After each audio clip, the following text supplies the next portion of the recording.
I always knew my family didn't think much of me. Growing up, I was the odd one out, the quiet kid who didn't fit into their mold. While my cousins boasted about their weekend parties and expensive clothes, I was the nerd who spent his time learning, working, and planning a way out. I wasn't interested in impressing anyone, least of all my arrogant, self-absorbed relatives. But as fate would have it, I ended up making it. I worked my ass off, built something for myself, and made more money than any of them ever had. Not that they cared. Or rather, not that they admitted they cared. They just pretended my success didn't exist until they saw a way to benefit from it. Which brings us to tonight. I hadn't planned on seeing them. In fact, I'd spent years avoiding these family gatherings because they were always the same.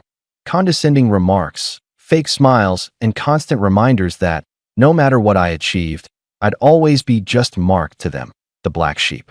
But my mother, bless her heart, had practically begged me to come. Just one dinner, Mark. For me, it's been years. I caved.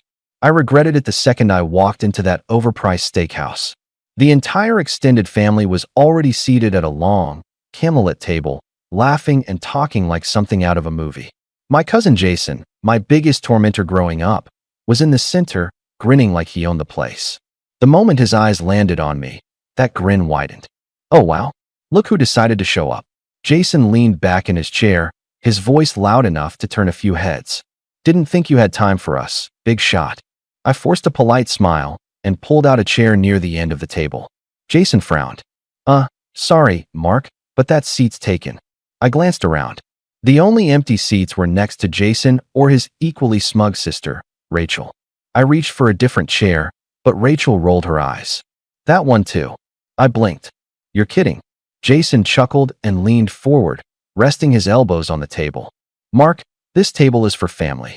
You can find a spot outside. Laughter. Not from everyone, but from enough people to make my jaw tighten. My mother looked uncomfortable, but she didn't say anything. She never did. My aunt smirked. My uncle shook his head like I was some embarrassing joke. And Jason? Jason looked pleased with himself. I could have left. I should have left. But instead, I smiled. Outside, huh? I said, Nah, I'll stay. I grabbed an empty chair from a nearby table and dragged it over, placing it just outside the main group, but still close enough that I was technically at the table. A waiter came over, looking uncertain, but I just waved him off and ordered a coffee. Jason and Rachel shared a look, but they didn't argue. Not yet. Then the real show began. I wasn't stupid. I knew why they wanted me here. They didn't care about catching up. They cared about flexing. All throughout dinner, they made a show of ordering the most expensive things on the menu. I'll take the Wagyu, Jason announced, flipping the menu shut. And the lobster. Oh, and another round of drinks for everyone. He shot me a smirk. We're celebrating, after all. Rachel grinned. Yeah, we should really enjoy ourselves tonight. Desserts too, my uncle chimed in. Get the most expensive ones. The waiters kept coming, and the bill kept climbing. I said nothing. I just sipped my coffee, watching them with an amused expression. Then, when the plates were empty, the wine glasses drained, and everyone was lounging back with satisfied sighs, the waiter arrived with the bill. $3, $2.47. He placed it directly in front of me. Jason stretched lazily. You got this right, Mark? Rachel giggled. Come on, it's nothing to you. Silence. The entire table was looking at me now, waiting. I let the moment stretch, then slowly picked up the bill, glancing over it like I actually cared about the total. Then I chuckled. A soft, knowing sound. Jason frowned. What's so funny? I leaned back, took another sip of my coffee, and grinned. Oh, I said. You guys have no idea who's covering it tonight. And with that, I placed the bill back down, right in front of Jason. Jason stared at the bill, blinking a few times as if trying to make sense of what just happened. I leaned back, looking completely at ease, watching the confusion spread across the table like wildfire. Wait, you're serious? Jason's voice dropped slightly, but there was a nervous edge to it now. His grin faltered, just for a second. I didn't respond immediately. Instead, I took another slow sip of my coffee, watching his expression shift from confusion to realization, then to something far darker. Rachel, noticing the change, gave Jason a quick nudge. Isn't your company doing well, Mark? She asked sweetly, the edge of sarcasm nearly unnoticeable. Surely a little dinner like this won't put a dent in your wallet. There it was. The expectation, the assumption that I had to pay for their indulgence, just because I was the successful one. They didn't care about the effort it took to get here. They didn't care that I busted my ass for years building my own business from the ground up. All they cared about was the money they thought I should share with them. But this wasn't just about money. No, this was about them thinking they could get away with treating me like dirt while benefiting from my success. Jason tried again, his voice now more forceful, though his smile was more a tight grimace. Come on, Mark. You know you can afford it. He looked at the waiter and back at me, like he was about to give me one last chance to be the nice guy. The bill's huge, but you're a businessman, right? Just swipe that card and call it a night. My mother, who had been silent up until now, shifted uncomfortably in her seat. Mark, honey, please. It's just a dinner. It's a family gathering, and you know how they are. Her voice trailed off, as if she was trying to keep the peace, but I could tell she wasn't entirely on their side. My mother had always been the peacemaker, the one who never wanted to rock the boat. But this time, I could feel the frustration bubbling beneath the surface, the way she knew I was being taken advantage of, but didn't have the courage to say anything. I set the coffee cup down gently and looked around at the faces staring at me. My uncle, his big belly spilling over the top of his chair, was now leaning forward, his voice gruff. Look, Mark, I don't know what's going on with you, but don't act like we don't know your situation. You've been making bank for months now. Don't be a child, pay the bill, and let's go home.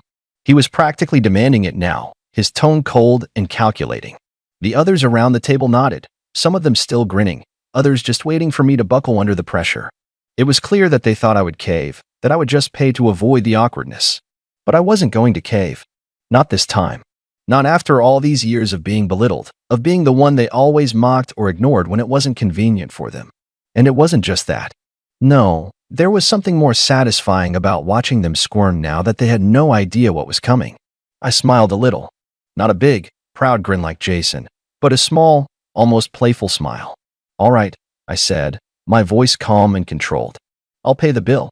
A chorus of relieved sighs echoed around the table, some of them even clapping me on the back like I just won some moral victory. But I wasn't done yet. Not by a long shot. Jason's face lit up. See, that wasn't so hard, was it? He gave a mock salute. Thanks, big shot. I leaned forward, my smile never faltering. Nah, I changed my mind. Good luck, guys. The silence at the table was instant, like someone had pressed the mute button. For a moment, no one moved. No one said a word. Jason's face shifted from confidence to something darker. He opened his mouth to protest, but I was already standing up, reaching for my jacket. I wasn't going anywhere just yet, but I wanted them to feel the tension rising. By the way, I added, my voice low, if you don't want to be responsible for this big check, you might want to think about how much you order next time. Jason's eyes were wide now, no longer the confident cousin who always took advantage of me. His jaw clenched, and he glanced around the table, clearly unsure what to do. He'd expected me to be the punching bag again. Instead, I was setting the rules for once. I turned to leave the table, walking slowly, knowing full well they would follow the script I had set up. The waiter was still standing there, waiting for someone to take charge. And then I heard it.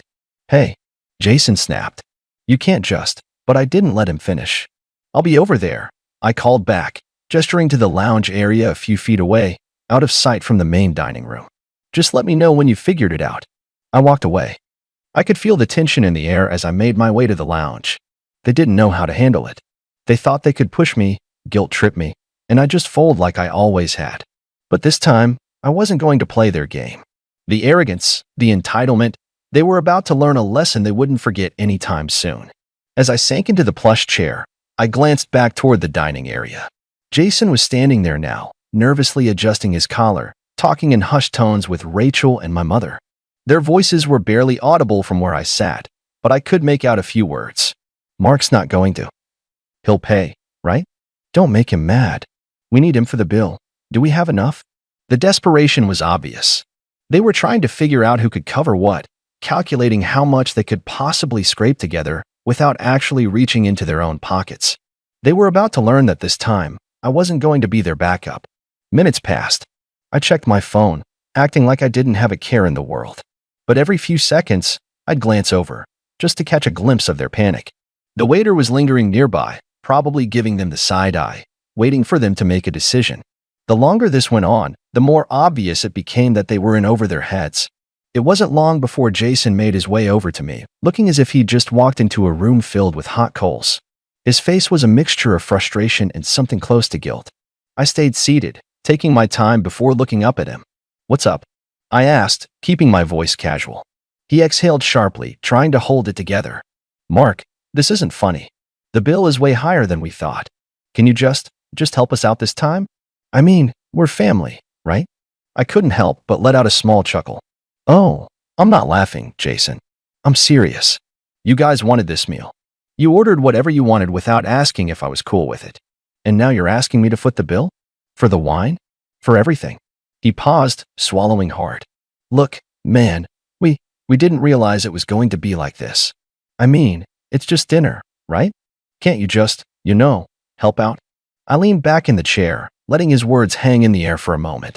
This was the same tired act they always pulled. No self-awareness, no accountability. They didn't care about me. They just cared about my money. "Jason, I'm done playing this game," I said finally. "You're all grown-ups, right? You can afford to pay for your own meals. I'm not your bank anymore. I don't care if you're my family. That doesn't mean I owe you anything." His expression shifted from desperation to something more defensive, his eyes narrowing. "You're going to let us pay for all of this? After everything we've done for you? After all the times we've been there for you?" I shot him a flat look. "What? You mean all the times you've asked me to pay for everything while you sat back and acted like I owed you something? That doesn't count as being there for me, Jason." Behind him, Rachel and my mother were watching closely, and I could tell they were growing more and more anxious by the second. They knew this wasn't going how they'd planned. I could see the wheels turning in Rachel's head, probably trying to figure out some way to manipulate the situation. My mom, on the other hand, looked more panicked than I'd ever seen her. "Well, we can't just leave, can we?" Rachel's voice was high-pitched now, cracking with stress. "I mean, we're not going to just walk away from a $3,000 bill. That would be insane." I raised an eyebrow. "No one's walking away, Rachel. You guys are staying and paying. I'm done with this charade. I don't care if you're my family. You've been taking advantage of me for years, and I'm done." Jason's face was turning red now, frustration bubbling up to the surface. "You can't be serious. You're just going to let us suffer here? We're stuck with the bill, Mark, and I'm stuck with the bill? You think I'm the one who made those choices?" I interrupted. "You all decided what you were ordering. You made the choices, now live with the consequences." Rachel opened her mouth to argue, but my mother cut her off, her voice trembling. "Mark, please. This isn't the time for this. We're family, remember? Just help us out. You can afford it." Her words hung in the air like a weight. They knew I could afford it. That's the thing. They knew how much I was making, how successful I'd become. But they never saw that success as something I'd earned. No, they just saw it as an opportunity to mooch off me. I stood up slowly, straightening my jacket. "No, I can't afford it, Mom. You can. Jason can. Rachel can. But I'm not covering your mess this time." I turned toward the waiter, who had been hovering nearby, clearly aware of what was going on. I caught his eye and gave him a quick nod, signaling that I was done. And just like that, I walked toward the exit, not looking back. I heard the murmurs as I stepped out of the lounge and into the cool evening air. I didn't look back. The sound of footsteps following me made my pace slow, but I wasn't about to turn around. They dug their own hole. Now, it was time to see how deep they'd have to dig to get out of it. It wasn't long before I reached the parking lot, my hands stuffed in my pockets as I stood there, staring at my car. I could hear the clatter of heels approaching, and then Rachel's voice calling my name. "Mark, wait." I didn't respond. My heart rate was steady. I was calm, but I could hear her desperation, how she was trying to pull me back into their drama. I didn't want to play this game anymore. "Mark," she called again, her voice shaking. "You can't just leave. Please, this is serious." I turned around, cutting her off mid-sentence. "You think I don't know what's serious, Rachel? You think I don't know exactly what you're doing?" She stopped in her tracks, and for a moment, there was silence. The wind rustled through the trees, and I could feel the tension between us. She was struggling to find words, but I wasn't going to let her. Not this time. "You've been using me for years," I said, my voice quiet but firm. "Every time something comes up, it's, 'Mark, you'll cover this, right?' It's never, 'Hey, Mark, how are you?' It's always been about what I can do for you." "Well, I'm done." Her eyes flickered, and I could see the guilt flash across her face before she quickly masked it with an angry expression. "You can't just leave us hanging like this. she snapped, her voice growing louder. We need you. You can't just walk away from family when we're in a tough spot. I felt my jaw tighten, but I forced myself to stay calm. I'm not walking away from family, Rachel. I'm walking away from your entitlement. This isn't family. This is manipulation. And I'm done letting you use me. For a moment, she just stood there, her face flushed, trying to figure out what to say next. But before she could respond, I saw Jason and my mom emerge from the restaurant, looking frantic. Jason's shirt was half untucked, and he looked like he'd been running. My mom's expression was a mixture of guilt and panic, her eyes wide as she spotted me standing there, just out of reach. Mark, please. We don't know what we're going to do, my mom said, her voice cracking. We can't afford this. You're the only one who can help us. Her words hit me, but not in the way she expected.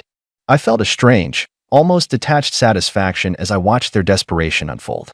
They had pushed me for so long, and now they were realizing that there was a cost to everything.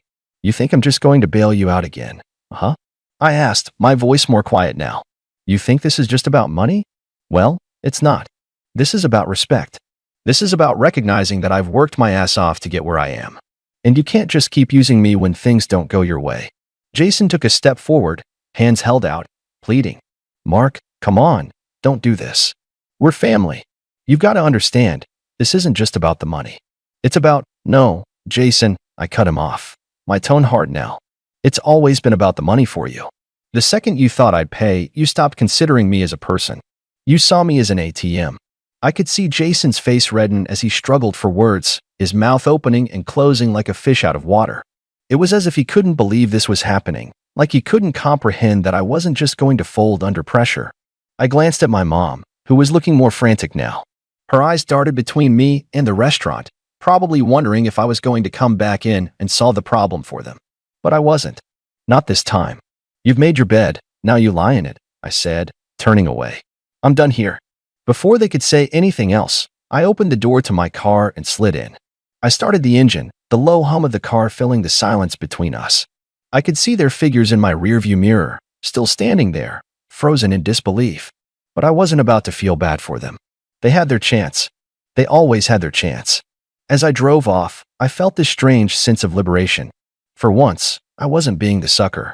I wasn't the one who was going to get used. And as the restaurant faded into the distance, I knew I had made the right choice. They had pushed too far. Now it was time for them to face the consequences of their actions. I hadn't gotten far when my phone buzzed, and I knew instantly it was them. I didn't bother answering. Let them call, let them text. I wasn't picking up anymore. But of course, they didn't give up. They didn't just let it go. By the time I reached home, there were 6 missed calls from my mom, from Jason, and a text from Rachel that read, Mark, we're really sorry. Please come back. We'll pay you back. Please don't leave us like this. I stared at the text for a long moment, my fingers hovering over the keyboard, but I didn't reply. I didn't need to. They had no idea just how badly they'd miscalculated. I tossed my phone on the couch and grabbed a beer from the fridge. It was quiet in my apartment. I could hear the faint sound of traffic outside, the soft hum of the refrigerator, and nothing else. The silence felt so much better than the chaos I just walked away from. But as the minutes passed, I started to feel this odd mix of satisfaction and something else. Relief? Maybe? It wasn't about the money anymore. It was about finally standing up for myself, something I'd never truly done with them. Just then, I heard the sound of my phone buzzing again. I glanced over. It was another text from Rachel. This time it was short and to the point. We can't pay the bill. It's $3,000. Please help. That was it. I stared at the message for a long time. It felt almost unreal. $3,000. The same amount they'd casually dropped on me earlier, thinking it was no big deal. I thought about how they had expected me to cover it all, how they had planned their night around me picking up the check like it was nothing. I didn't feel sorry for them. Not at all. I sat back down on the couch, cracking open the beer, and watched the screen, waiting for the inevitable calls to follow. It was like clockwork. Not even 5 minutes later, the phone buzzed again, this time with a call from Jason. I picked it up. Mark, he started, his voice thick with frustration. Look, we get it. You're mad. But we need your help. We can't cover this. You have to help us. I could hear the desperation in his voice. The panic. It almost made me smile, but I held it in. Jason, I already told you, I said, my voice even. You need to figure this out yourselves. You've got yourselves into this mess. It's not my problem. But Mark, you don't understand. This is family. Jason snapped, his words rushing together. You're just going to leave us to deal with this on our own? After everything we've been through? Everything we've been through? I repeated, incredulous. You mean the years of you all treating me like an ATM? The endless requests for help that always came with strings attached? That's what you mean. There was a pause on the other end, then a long sigh. I didn't mean it like that, Mark. Please. We're not using you. We just need help. Help? I said. What I've been giving you isn't help, Jason. It's enabling. And you know what? You'll figure it out. You're grown adults. If I keep bailing you out, you'll never learn. The silence that followed was heavy. He didn't argue anymore. I knew he understood what I was saying, even if he didn't want to admit it. Good luck, Jason, I said, my tone colder now. You'll need it. I hung up before he could say anything else. The rest of the night passed quietly. I enjoyed my beer, put on a movie, and let everything unfold. Sure enough, I got one last text from my mom, reading, Mark, please. If you're still upset, we'll make it up to you. Just please come back and pay the bill. But I didn't reply. They were on their own now. The next day, I learned they hadn't been able to pay the bill and had to make some embarrassing calls to their own friends for help. I heard they even had to take out a loan to cover part of it. The worst part? The manager of the restaurant had called them out for trying to play the family card and using people to cover their irresponsible spending. They were humiliated. And me? I didn't feel an ounce of guilt. In the end, the real payoff wasn't the money or the satisfaction of watching them struggle. It was the fact that for once, I had taken control. I had finally drawn the line. And that was worth way more than any meal I could have paid for. I wasn't going to be their fool anymore. I had learned the hard way that sometimes the best way to love family was to let them stand on their own 2 feet, even if it meant they'd fall flat. I'd done my part. Now, it was their turn to figure it out.